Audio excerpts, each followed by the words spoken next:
बिस्मिल्लाहिर्रहमानिर्रहीम। अस्सलाम वालेकुम। माई सेल्फ एडवोकेट मियां सादिया वास्तव का। आज हम बात करेंगे रेंट रजिस्ट्रार और रेंट ट्रिब्यूनल के बारे में, जिसका जिक्र आपको मिलता है the Punjab rented premises act 2009।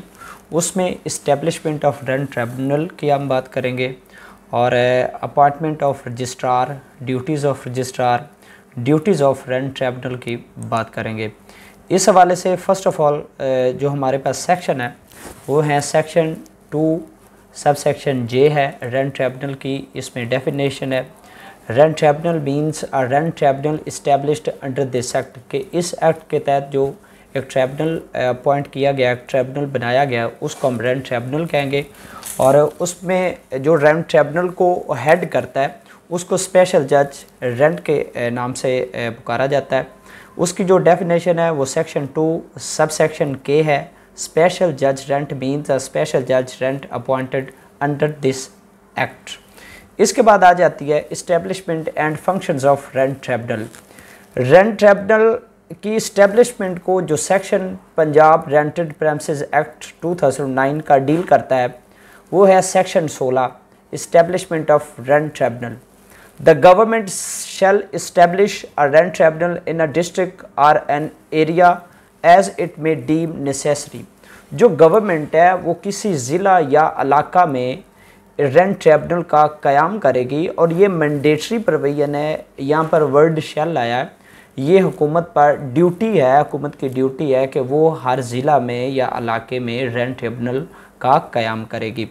उसके बाद क्या है जी, rent tribunal shall consist of one or more special judges rent to be appointed by the government in consultation with the Lahore High Court। उसके बाद जो गवर्नमेंट है वो लाहौर हाई कोर्ट की कंसल्टेशन के मुताबिक वहाँ पर एक या एक से ज़्यादा दो स्पेशल जजेस रेंट की तकर्री करेगी, उनको अपॉइंट करेगी। Subject to this act, the Lahore High Court may empower a civil judge or a judicial magistrate to act as rent tribunal for a district or an area। कि जो Lahore high court है वो किसी civil जज या किसी magistrate को rent जज की जो रेंट ट्रिब्यूनल जज की पावर्स हैं उनको डेलीगेट करके उनको बतौर स्पेशल जज रेंट भी मुकर्रर कर सकती है, उनकी भी तकर्री की जा सकती है। इट मीन्स कि जो सिविल जज है, जो जुडिशल मजिस्ट्रेट है, वो as a rent controller rent tribunal भी काम करता है इस सेक्शन के मुताबिक और उसको ही पावर्स डेलीगेट की गई हैं। इसके बाद the rent tribunal shall exercise exclusive jurisdiction over a case under this act. कि जो रेंट ट्रिब्यूनल है वो इस एक्ट के तहत किसी भी मुकदमे पर बिला शिरकत गैरे अपने इख्तियारात जो इस्तेमाल करेगी, कि जो इख्तियारात स्पेसिफिकली उसको दिए गए उन इख्तियारात का इस्तेमाल करते हुए उन केसेस की जो जिनका ताल्लुक rent tribunal Punjab rented premises act के साथ बनता है उनको समाअत करेगी। उसके बाद है if they are more than one special जजेस rent in a district or an area, a special जज rent designated by the Lahore high court shell act as an administrative special जज in the district or an area. जहाँ पर एक या एक से ज़्यादा एक ज़िले में स्पेशल जजेस रेंट होंगे तो उनमें से एक को उनका एडमिनिस्ट्रेटिव स्पेशल जज रेंट मुकर्रर कर दिया जाएगा, जो उनके एडमिनिस्ट्रेटिव मामलात होंगे, इंतज़ामी अमूर होंगे, उसके हवाले से। ये सेक्शन 16 ये हो गया इस्टेब्लिशमेंट ऑफ रेंट ट्रिब्यूनल। अब हम बात करते हैं रेंट रजिस्ट्रार। जो रेंट रजिस्ट्रार है उसकी जो तकर्री की जाती है वो section 17 Punjab rented premises act के मुताबिक की जाती है। The government shall appoint a rent registrar in a district or an area it may deem necessary. कि जो गवर्नमेंट है वो किसी ज़िला या किसी इलाके में रेंट रजिस्ट्रार का तकर्रुर करेगी, उसकी तकर्री करेगी। उसके बाद the rent registrar shall maintain a register to enter particulars of a tenancy agreement to sell or any other agreement in respect of rented premises।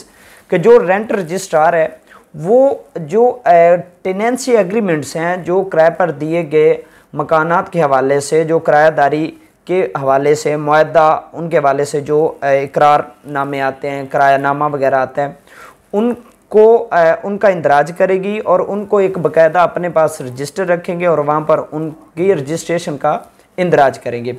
उसके बाद सेक्शन 18 है स्टाफ एंड इस्टेब्लिशमेंट। इसमें स्टाफ और इस्टेब्लिशमेंट की बात की गई है कि जो हुकूमत है वो इस मामले के अफ़ाल के लिए उन रेंट ट्रिब्यूनल के अमले का, उनके स्टाफ का वो तकर्रर कर सकती है। इसके बाद सेक्शन जो 26 है rent tribunal to exercise powers of civil courts, कि जो रेंट ट्रिब्यूनल है उसके पास वो एज ए सिविल कोर्ट काम करेगी। यानी कि जो सिविल कोर्ट है उसमें मैंने पहले आपको बताया कि जो सिविल कोर्ट है वो बतौर रेंट ट्रिब्यूनल की काम करेगी। Rent tribunal may exercise the powers of civil court, enforce the attendance of a person, compel the production of evidence, inspect the premises or issue commission for examination of witness or local inspection। के जो rent tribunal है वो किसी शख्स की हाज़िरी के लिए, उसकी हाज़िरी को यकीनी बनाने के लिए, एविडेंस लेने के लिए, किसी भी डॉक्यूमेंट को टेन करने के लिए या किसी लोकल कमीशन अपॉइंट करने के लिए, किसी भी मामले को इंस्पेक्ट करने के लिए, किसी अहाते को किसी यानी कि जो प्रेमिसेस जो अहाता रेंट पर दिया गया उनको उसके मुआयने के लिए, लोकल इंस्पेक्शन के लिए वो जो सिविल कोर्ट के जितने सिविल कोर्ट के इख्तियारात होते हैं उन इख्तियारात को इस्तेमाल कर सकता है।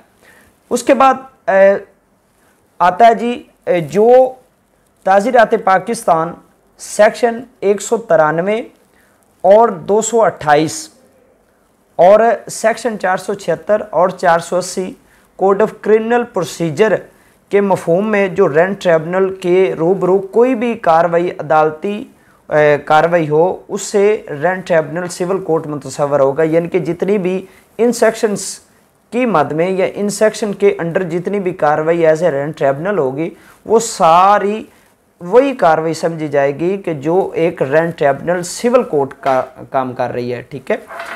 उसके बाद है power to pass an interlocutory order section 26, उसका सब क्लॉज 3 है कि जो रेंट ट्रिब्यूनल है उसके पास पावर है कि किसी भी स्टेज पर किसी भी वक्त एक आर्जी हुक्म या एक अबूरी हुक्म, इंटरलोकेटरी ऑर्डर, इंटरम ऑर्डर वो पास कर सकती है किसी भी हवाले से।